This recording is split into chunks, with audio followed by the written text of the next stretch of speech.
अच्छा शुरू कर फिर से गाओ दीदी एक बार। हाँ फिर से करे एक बार। निमिया के तीन पाती चला दीदी चला निमिया के तीन पाती तीनों डरिया निमिया के तीन पाती तीनों डरिया तनिता कनना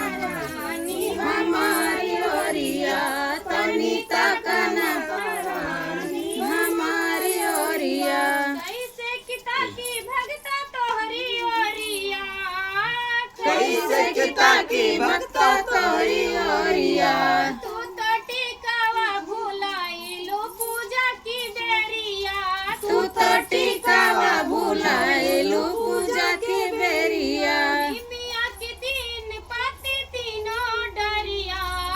जी निमिया के तीन पाती तीनों डरिया तनिता कननी हमारी ओरिया तनिता कमतरानी हमारी ओरिया बराली है जाया बल में जबे जाया विदेशवा हमारा बराली है जाया बल में जबे जाया विदेशवा हमारा बराली है जाया बल में जबे जाया विदेशवा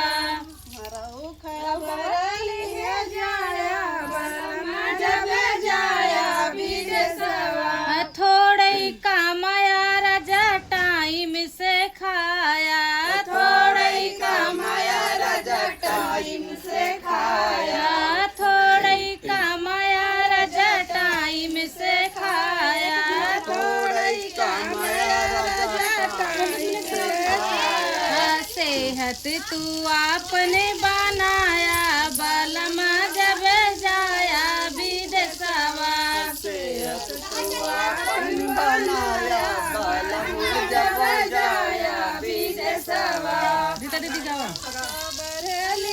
रुक जा अब हो गया बोल नहीं सकती विदेशवा मतलब